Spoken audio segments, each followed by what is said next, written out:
নমস্কার, সুস্থ থাকুনে আপনাদের স্বাগত। আজকে আমি শ্রীপর্ণা রয়েছি আপনাদের সঙ্গে। আজকে যে বিষয়টা নিয়ে আলোচনা করব সেই শারীরিক অসুস্থতা প্রায় সব ঘরে ঘরে দেখা যায় এবং তার নাম হচ্ছে বাত। বাত ঠিক কি, প্রথমে সেটাই দেখে নেব।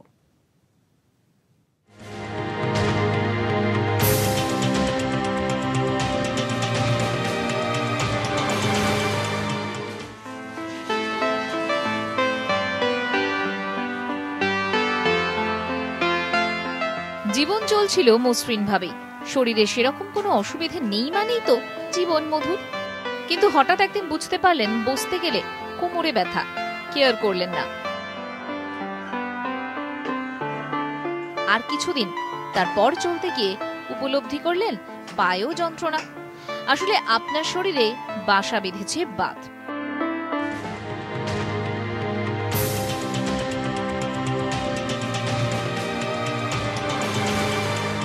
বাত নির্দিষ্ট কোনো রোগ নয়, অনেকগুলো রোগের সমষ্টি। অস্থিসন্ধির ব্যথা, হাড়ের ব্যথা, ক্ষয়, মেরুদণ্ডের ব্যথা, লিগামেন্টের ব্যথা, সব মিলিয়েই বাতের ব্যথা।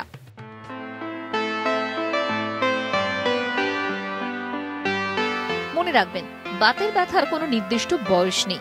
2 বছরের শিশু থেকে 70 বছর বয়সীরাও বাতের ব্যথায় কাত হতে পারে।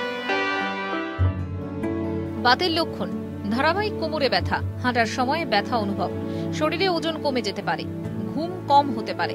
বেশিরভাগ ক্ষেত্রেই মহিলারা বাতের ব্যথার শিকার হন। বাতের কারণ: বয়স বাড়লে সাধারণত বাতের ব্যথা দেখা যায়। ধূমপানে বাতের ব্যথা হওয়ার সম্ভাবনা দ্বিগুণ। ভিটামিন সি ও ভিটামিন ডি এর অভাবে বাত হতে পারে। অ্যাথলেটদের বয়স বাড়ার সঙ্গে সঙ্গে বাতের প্রবণতা বাড়ে। বংশানুক্রমে বাত হতে পারে।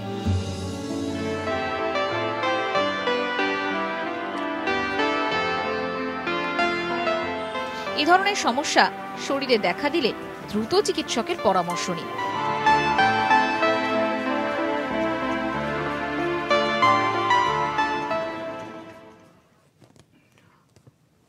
অবশ্যই আমরা এই বিষয়ে কথা বলবো। আমাদের সঙ্গে এই মুহূর্তে স্টুডিওতে উপস্থিত রয়েছেন রিউমেটোলজিস্ট ডক্টর তনয় বোস এবং অবশ্যই তারই আন্ডারে রয়েছেন পেশেন্ট পারমিতা চক্রবর্তী। দুজনেই আজকে রয়েছেন আমাদের সঙ্গে। প্রথমেই ডক্টর, আপনার কাছে যে বিষয়টা জানার, যে বাত ঠিক কি, যদি আপনি নিজের ভাষায় বলেন আমাদের বা বুঝিয়ে দেন একটু। হ্যাঁ, বাত আসলে একটি রোগ নয়, এটা অনেকগুলো রোগের সব কটাকে মিলিয়ে বাত বলা হয়। এবং বাতকে যদি আমরা ইংরেজিতে ট্রান্সলেট করি, সেই কথাটাকে বলা হয় রিউম্যাটিজম। সো এই রিউম্যাটিজম থেকে রিউম্যাটোলজি কথাটা এসছে এবং তার আন্ডারে অনেক অনেক রোগ পড়ে আর কি। সব থেকে কমন হচ্ছে যেমন বার্ধক্যজনিত বাত, যেটা হাঁটুতে হয়, যেটাকে আমরা বলি অস্টিওআর্থ্রাইটিস। তারপর অনেক ক্ষেত্রে দেখা যায় হাতের ছোট ছোট গাঁটে ফুলে যায় এবং ব্যথা হয়, ঘুম থেকে উঠে খুব স্টিফ লাগে, সেটাকে আমরা বলি রিউমাটয়েড আর্থ্রাইটিস। অল্প বয়সী ছেলেদের মধ্যে কোমরে একটা ব্যথা দেখা যায়, সেটাকে বলা হয় অ্যাঙ্কাইলোজিং স্পন্ডাইলাইটিস। এবং বয়স বাড়ার সাথে সাথে বা কাজের সূত্রে অ্যাবনর্মাল পশ্চার বা অ্যাবনর্মাল বোন জিওমেট্রির জন্য কোমরে মেকানিক্যাল ব্যাক পেন দেখা যায়। তো এইগুলো হচ্ছে, এরকম আরও প্রায় 100 রোগ আছে যেগুলো আমরা বাতের আন্ডারে ফেলি। এগুলো most of them are autoimmune, মানে নিজের শরীরের রোগ প্রতিরোধ করার যে কোষগুলো আমাদের নিজের শরীরের সাথেই যুদ্ধ করে, এবং এটা আটকানো খুব মুশকিল। এদের একটা লং টার্ম মেডিসিনে ফেলতে হয় এবং তাদের একদম সঠিক রিউমাটোলজিক্যাল পরামর্শ খুব প্রয়োজন। সেক্ষেত্রে কি ডাক্তার আমরা এটা ধরে নিতে পারি যে বাত কোনোদিন সারবে না, নাকি এটা সারে? ওষুধ এবং প্রপার ট্রিটমেন্টে কি এটা সারে, কি বলবেন? কিছু বাত আছে যেটা আপনার সেলফ লিমিটিং হয়, এবং যেমন একটা এক্সাম্পল হচ্ছে রিঅ্যাক্টিভ আর্থ্রাইটিস। কারো একটা সর্দি কাশি, জ্বর বা পেট খারাপ, ইউরিনারি ট্র্যাক্ট ইনফেকশন হলো, 3 সপ্তাহ থেকে 3 মাসের মধ্যে পায়ের একটা জয়েন্ট ফুলে গেল, এদেরকে রিঅ্যাক্টিভ আর্থ্রাইটিস বলে। এরা অটোমেটিক্যালি সেরে যায়, একটু ট্রিটমেন্ট লাগে। কিন্তু বেশিরভাগ ক্ষেত্রে দিজ ডিজিজেস আর কন্ট্রোলে, মানে এদেরকে আমরা কন্ট্রোলে আনতে পারি, কিন্তু ওষুধ খেয়ে যেতে হবে, ব্যায়াম করতে হবে এবং রেগুলার একটা ফলো আপে থাকতে হবে অ্যাকচুয়ালি। পারমিতা আজকে রয়েছেন আমাদের সঙ্গে স্টুডিওতে। অবশ্যই ডক্টর তনয়ের আন্ডারেই পেশেন্ট উনি বহুদিন ধরে চিকিৎসা করছেন ডক্টরের আন্ডারে। পারমিতা, আপনার কাছে প্রথমেই যেটা জানতে চাইবো, আপনার তো খুব কম বয়স, মানে সাধারণত যেরকম বয়সে আমরা দেখে থাকি যে সকলের বাত হয়, আপনার খানিকটা আগেই হয়তো এই রোগের শিকার হয়েছেন আপনি। আমি জানতে চাইবো যে প্রথম থেকে ঠিক কোন কোন বিষয়গুলো আপনি লক্ষ্য করলেন, কোথায় ঠিক ব্যথা হতো, কিভাবে মনে হলো যে না এর চিকিৎসা দরকার, যদি আমাদের একটু বলেন। বছর 4 ধরে আমার হাতের গাঁটগুলো ফুলে যায়, আমি মুড়তে পারতাম না, কোনো জিনিস ধরতে পারতাম না, জামা কাপড় নিংড়াতে পারতাম না। আমি লোকাল অর্থোপেডিক দেখিয়েছিলাম, কিন্তু তারা আমাকে ওষুধ দিয়েছিল, সেগুলো সাময়িক খেয়ে আমি ভালো ছিলাম, কিন্তু সেগুলো খেলেই ভালো থাকি, না খেলে আবার সেই একই রকম অবস্থায় চলে আসি। এইভাবেই শুরু হয় জিনিসটা। অবশ্যই আমরা পারমিতার কথা শুনলাম। পারমিতার বয়স কম, কিন্তু আরেকটা কেস স্টাডি বলা যেতে পারে, আমরা তার সঙ্গেও কথা বলেছিলাম, কণিকা পাল। তার বয়সটা পারমিতার থেকে খানিকটা বেশি। তিনি তার এই সমস্যা ঠিক কিভাবে বুঝলেন, কোন কোন সমস্যাগুলো প্রথম তিনি লক্ষ্য করলেন, তার কথা একবার শুনবো। গত 8-10 বছর আগে আমি গানে টিউশন করি, তো আমাকে দৌড়ঝাঁপ করে ঘরের কাজ করে আবার যেতে হয়। তো সেক্ষেত্রে যখন বাসে উঠতে নামতে বা বাড়িতেও কোনো কাজকর্ম করতে হাঁটুতে ব্যথা শুরু হয় প্রথমে অল্প অল্প। তো যেহেতু আমি বেরোই, ব্যথা হলে ওষুধ খেয়ে নিতাম, আর আমি অয়েন্টমেন্ট কিছু কিনে লাগিয়ে নিতাম, কমে যেত।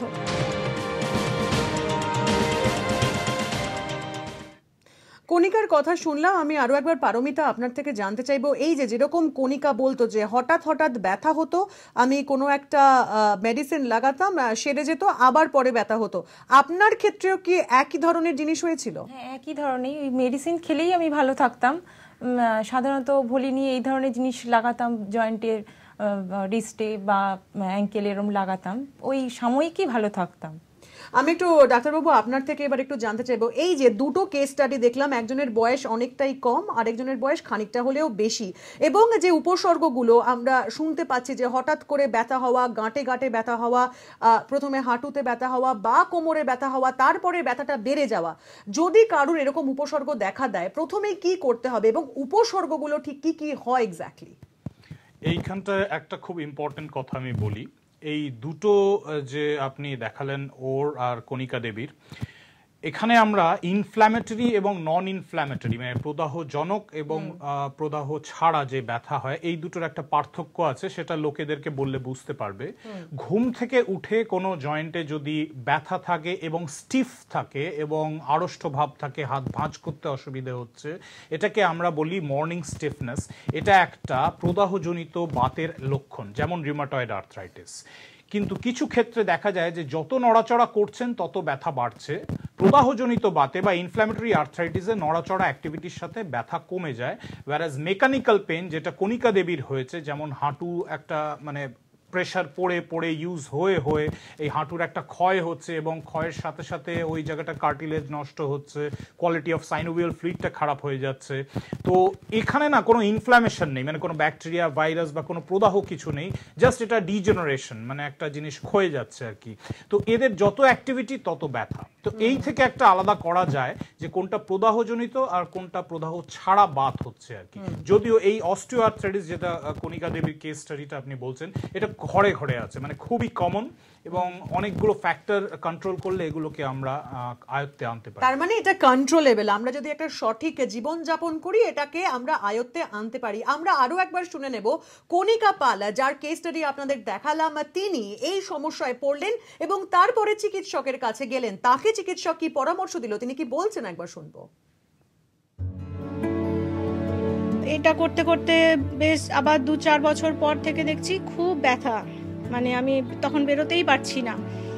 তখন আমি ডক্টরের কাছে গেলাম, তো উনি আমাকে মেডিসিন তো দিলেনই অবশ্যই, আর আমাকে কিছু অয়েন্টমেন্টও দিলেন, তার সঙ্গে আমাকে কিছু এক্সারসাইজ দেখিয়ে দিলেন, যেটা এক্সারসাইজটা করার জন্য আমাকে অ্যাডভাইস করলেন।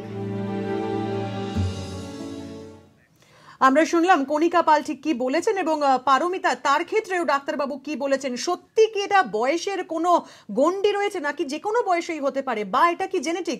সব উত্তর নিয়ে থাকবেন অবশ্যই ডাক্তারবাবু আমাদের সঙ্গে। কিন্তু এই মুহূর্তে সময় হয়ে গিয়েছে একটা ছোট্ট বিরতির ওপারে এই সব প্রশ্নের উত্তর নিয়ে আমি শ্রীপর্ণা আবার ফিরে আসছি, সঙ্গে থাকবেন।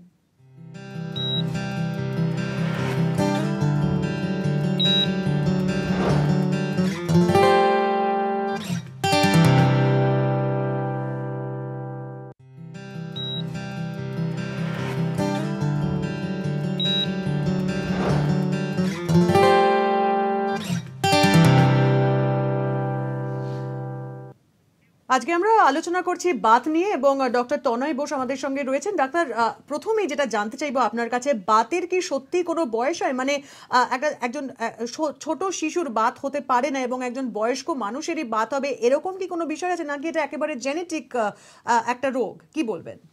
না, বাতের প্র্যাকটিক্যালি কোনো বয়স নেই। মানে আমরা একটা ডিভিশন আছে রিউমাটোলজি, যেটাকে বলা হয় পেডিয়াট্রিক রিউমাটোলজি। অনেক পেডিয়াট্রিশিয়ান এটা স্পেশালাইজ করে প্র্যাকটিস করছেন, ইভেন কলকাতাতেও পাই আমরা।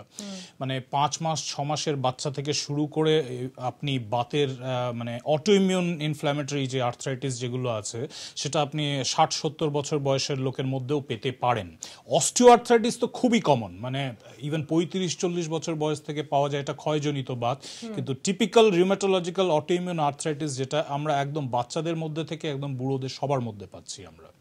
অবশ্যই। এবং এই যে বারবার আমরা শুনছি, যেরকম পারমিতার কেসে বলুন বা কণিকার যে ছবি আমরা দেখালাম, তাতে প্রথমেই যেটা হচ্ছে যখন এরকম ব্যথা হচ্ছে, গাঁটে ব্যথা হোক, হাঁটুতে হোক, কোমরে হোক, মানুষজন ভাবছেন যে হঠাৎ এই ব্যথাটা পেইন কিলার খেলে কমে যাবে। পেইন কিলার কি সত্যি কোনো সমস্যার সমাধান, নাকি এর চিকিৎসা প্রথম থেকেই শুরু করাটা একেবারে ইম্পর্টেন্ট? পেইন কিলার হচ্ছে আপনার উপসর্গর উপশম।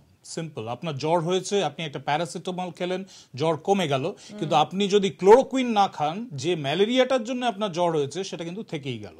সো আপনাকে একদম মানে যেটা গোড়া থেকে যেটা নিষ্পত্তি করতে হয় এগুলো আপনাকে জানতে হবে। First thing is the diagnosis. যেমন কণিকা দেবীর ক্ষেত্রে it is an osteoarthritis, বার্ধক্যজনিত বাত। এইখানে আমি আপনাকে একটু জিজ্ঞেস করতে চাই, ধরুন আমার হঠাৎ করে হাঁটুতে বা কোমরে ব্যথা হলো, একদিনেই তো আমি ডাক্তারের কাছে যাব না। আমার মনে হতেই পারে যে এটা কোনো কারণে হয়তো টান লেগেছে বা কিছু। এটা কতদিন অবধি দেখার পরে সিদ্ধান্ত নিতে হবে যে না, এর চিকিৎসা দরকার, আমার ডাক্তারের কাছে যাওয়া দরকার? সেক্ষেত্রে কি বলবেন? আপনার যখন ডে টু ডে অ্যাক্টিভিটিকে হ্যাম্পার করছে কোনো পেইন এবং কোয়ালিটি অফ লাইফ ডেটোরিয়েট করছে, আপনি ইমিডিয়েটলি ডাক্তারের সাথে দেখা করবেন। বা কোনো জয়েন্ট যদি ফুলে যায় তাহলে আপনাকে ওয়েট করার জায়গা নেই, আপনাকে ডেফিনেটলি ডাক্তারের সাথে দেখা করা উচিত, এটা আমার মনে হয়। আর জেনেটিক্যালি কতটা প্রভাবিত এই রোগ, এবং সত্যি কি জেনেটিক এটা? ভেরিয়েবল। আমি বললাম সদেরেক রোগ আছে, মানে প্রত্যেকটাই জেনেটিক নয়। কিছু কিছু ক্ষেত্রে জেনেটিক প্রিডিসপোজিশন অনেক বেশি থাকে, যেমন অ্যাঙ্কাইলোজিং স্পন্ডাইলাইটিস, সোরিয়াটিক আর্থ্রাইটিস। এইসব ক্ষেত্রে আমরা সবসময় দেখি যে ফ্যামিলিতে কারো হিস্ট্রি আছে কিনা, কারণ ফ্যামিলি হিস্ট্রি থাকলে ডায়াগনোসিসটা অনেক সহজ হয়ে যায়। মানে অনেক সময় অ্যাংস্পন্স, সোরিয়াটিক আর্থ্রাইটিস, সেরোনিটিস spondyloarthropathy, they run in the family. অবশ্যই। সেক্ষেত্রে ধরুন আমি ডাক্তার দেখালাম, সেক্ষেত্রে কি আমার এক্সারসাইজটা বেশি ইম্পর্টেন্ট হবে, না তার সঙ্গে সঙ্গে ওরাল ট্যাবলেটস বা অয়েনমেন্ট এগুলোও থাকে? প্রধানত কিরকম ভাবে চিকিৎসাটা শুরু করেন ডাক্তাররা? প্রথম হচ্ছে পেশেন্টের যে সিমটমগুলো সেটা আমরা একটা ফরম্যাটে ফেলি। যেমন হাতের ছোট ছোট গাঁটে ব্যথা, ঘুম থেকে উঠে ফুলে যাচ্ছে, ভেরি লাইকলি রিউমাটয়েড আর্থ্রাইটিস। অল্প বয়সী ছেলে কোমরে ব্যথা, ঘুম থেকে উঠে স্টিফ লাগছে, দৌড়লে খুব আরাম লাগে, likely to be ankylosing spondylitis. So এরকম করে আমরা ফার্স্টে ডায়াগনোসিসে আসি। যে কোনো প্রদাহজনিত বাত যদি হয় তাহলে পেশেন্টকে কিন্তু এক্সারসাইজ বা অ্যাক্টিভিটির মধ্যে যত থাকবে পেশেন্ট তত ভালো থাকবে। অর্থাৎ এক্সারসাইজ বা ব্যায়ামের সাহায্য নিলে খুব ভালো হয়, তার সঙ্গে সঙ্গে ডাক্তারবাবু যেমনটা পরামর্শ দিচ্ছেন। এক্ষেত্রে আরও একটা বিষয় ভীষণ ইম্পর্টেন্ট, সেটা হচ্ছে অনেক ক্ষেত্রে দেখা যায় যদি বাড়াবাড়ি হয় এইসব অসুখের ক্ষেত্রে, সেক্ষেত্রে স্টেরয়েড ইউজ করা হয়। স্টেরয়েড কি সত্যিই দরকার হয়, নাকি এর কোনো সাইড এফেক্টস হয়? আপনি কি বলবেন? স্টেরয়েড অ্যাকচুয়ালি আমরা বলি ইটস আ ওয়ান্ডার ড্রাগ। মানে স্টেরয়েড আমাদেরকে অনেক ক্ষেত্রে বাঁচায় পেশেন্টদের। রিউমাটয়েড আর্থ্রাইটিসের ক্ষেত্রে যেমন পারমিতার হয়েছে, সেটা আমরা প্রথমে রিউমাটয়েড আর্থ্রাইটিসে ট্রিটমেন্টটা স্টেরয়েড দিয়ে শুরু করি, কারণ যে 4টে ওষুধ রিউমাটয়েড ইউজ হয় ক্রনিক্যালি, সেই ওষুধগুলো কাজ করতে অনেক সময় নেয়।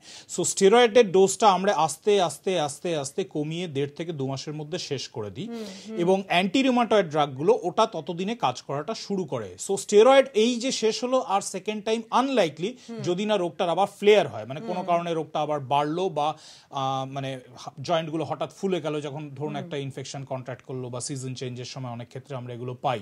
সো স্টেরয়েড আমরা রেস্কিউ মেডিসিন হিসেবে ইউজ করি, বাট কিছু রিউম্যাটিক কন্ডিশন আছে যেখানে আমাকে স্টেরয়েড খুব লো ডোজ হলেও কন্টিনিউ চালাতে হয়। যেমন এসএলই বলে একটি রোগ আছে, মহিলাদের হয়। ভ্যাসকুলাইটিস এক ধরনের রোগ আছে, যেটাও মানে অনেক ক্ষেত্রে ভেসেলে, ধমনী বা ভেনের মধ্যে গন্ডগোল দেখা যায়। সেক্ষেত্রে স্টেরয়েড অনেক ক্ষেত্রে খুব লো ডোজে আমাদের দিতে হয়। এখানে আমি একটু পারমিতার কাছে আসতে চাইবো। পারমিতা, আপনার যে সমস্যা এবং ডাক্তারবাবু আপনাকে যেভাবে ট্রিটমেন্ট চালাচ্ছেন, আপনি এখন কেমন আছেন? আপনি প্রথম থেকে কিভাবে ট্রিটমেন্টে রয়েছেন, কিভাবে ওষুধ নিতেন, যদি আমাদের সঙ্গে একটু শেয়ার করেন। আমি 4 বছর ধরে তো ভুগছি, এবং শেষের দিকে আর কোনো সলিউশন না পাওয়ার আমি নেট থেকে ডক্টর বোসের নাম্বার পাই, সেখান থেকে কন্ট্যাক্ট করি এবং ওনাকে দেখাতে যাই। আমি গত 6 মাস ধরে ওনার মেডিসিন খেয়ে অনেকটাই ভালো আছি। আমার যে সমস্যাগুলো হতো, যে সকালবেলা স্টিফনেস বা আমি জামা কাপড় নিংড়াতে পারতাম না, সেই সমস্যাগুলো থেকে আমি অনেকটাই এখন ভালো আছি। অবশ্যই নিয়মিত আমি এক্সারসাইজ করি। অবশ্যই নিয়মিত এক্সারসাইজ করেন। শুনলাম আপনার কথা, পারমিতা চক্রবর্তী বললেন তার সমস্যার কিভাবে সমাধান উনি খুঁজে পেয়েছেন। কণিকা পাল, তিনি কেমন আছেন, একটু তার কথাও শুনে নেওয়া যাক। আমি ওই এক্সারসাইজগুলো করার পর ভালো আছি। মেনলি এটা ওষুধে মানে আপাতত কমে, পার্মানেন্টলি কমানোর জন্যে এক্সারসাইজ মাস্ট, এক্সারসাইজটা জরুরি। আর একটা সবথেকে বড় যেটা হলো, সেটা হলো বডি ওয়েট একদম কমাতে হবে। বডি ওয়েট বেশি হয়ে গেলে কিন্তু ব্যথাটা কমা মুশকিল। তো সেক্ষেত্রে ডাক্তারবাবু আমাকে এটাও বলেছিলেন যে বডি ওয়েট আপনাকে কমাতে হবে, তো আমিও সেটাও করেছি। আর খাওয়া দাওয়া তো বডি ওয়েট কমাতে গেলে একটু তো ডায়েটিং করতেই হবে, তো সেইভাবেই খাওয়া দাওয়া করে আমি এখন ঠিক আছি।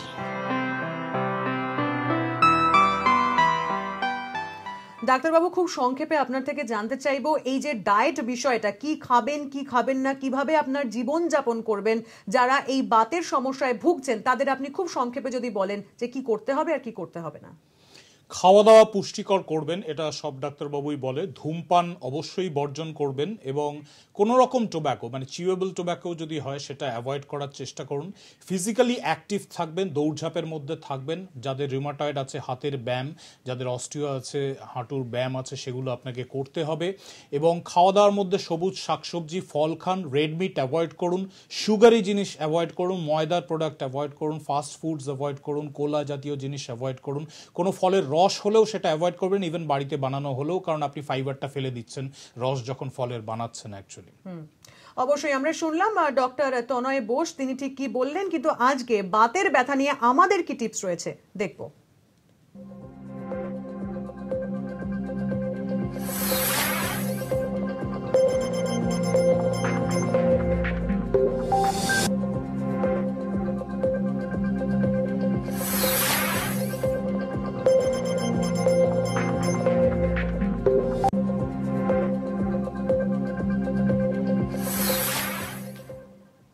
ডক্টর তনয় বোস এবং পারমিতা চক্রবর্তী, আপনাদের দুজনকেই অসংখ্য ধন্যবাদ আমাদের সঙ্গে আজকে কথা বলার জন্য। আমাদের সময় একেবারেই শেষ, এই অনুষ্ঠান শেষ করতেই হচ্ছে, কিন্তু বাকি সব খবর জানার জন্য নজর রাখুন ইটিভি নিউজ বাংলার পর্দায়।